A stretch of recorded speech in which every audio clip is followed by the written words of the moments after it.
नाव घाबरतात. मी आम्ही सांगितलं ना अगोदरच मी घाबरत कुणालाच नाही. सगळ्यांचे मुंबई तक आहे, लोकशाही आहे, या सगळ्यांच्या मॅक्स आहे, या सगळ्यांच्या याच्यावरती माझं मत आहे की तुमचं कोणतं ते पोर्टल का काय म्हणतात ते पीडीएफ तुम्ही टाका, हे लोक जाहीर करा, मग ते लोक त्याच्यावर व्यक्त होतील की परळी तालुक्यातल्या लोकांनी बीड जिल्ह्यात सगळीकडे जमिनी कसं काय घेतल्या आणि शेतकऱ्यांच्या जमिनीवर मी विमा भरण्याची हिंमत केली. तुमची जमीन आहे, मी विमा भरतोय, तुम्हाला माहितच नाही. आणि नंतर हे जेव्हा बीड जिल्ह्यामध्ये सक्सेस झालं, मग हे धाराशिवकडे वळले, मग आता परभणीकडे वळले. जालना जिल्ह्यातल्या काल काही शेतकऱ्यांचा फोन आलेत मला. जालना जिल्ह्यातही हे 20-25 हजार हेक्टरकडे सरकते आणि माननीय मुख्यमंत्र्यांनी जाहीर केलंय सखोल चौकशी करून उद्याच्याला हे बघा, परळी तालुक्यातले 22 सीएससी सेंटर धाराशिव जिल्ह्यामध्ये सुद्धा विमा भरतात.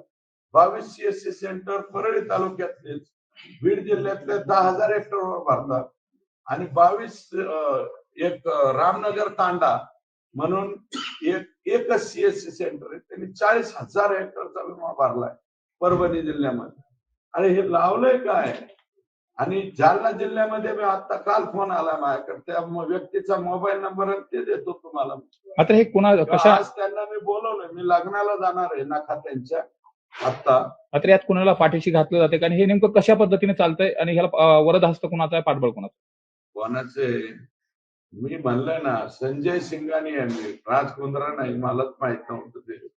माझं बी कधी कधी असं होतंय, त्यामुळे ते संजय सिंगानी या नाव येतं गजनी पिक्चर मधलं आमिर खानचं. ते झालेलं आहे. मी 2023 ते 2024 पर्यंत कोण कृषी मंत्री होते हे मला आठवत नाही.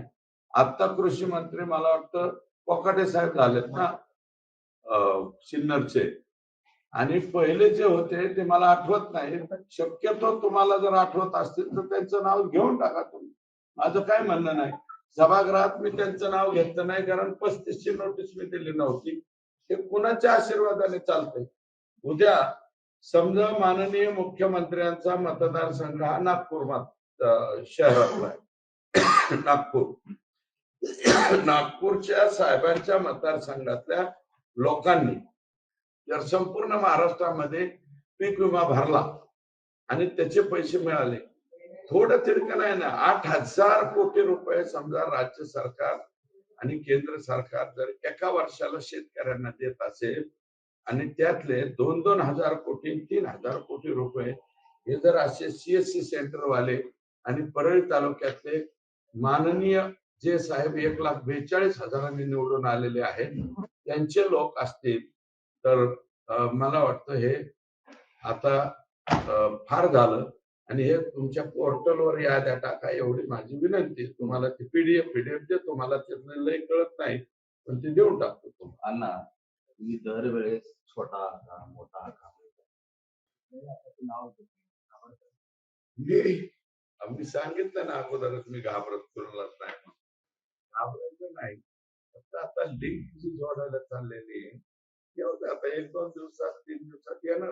मी सांगितलं ना, आका 100% 302 मध्ये सुद्धा आहे बरं का.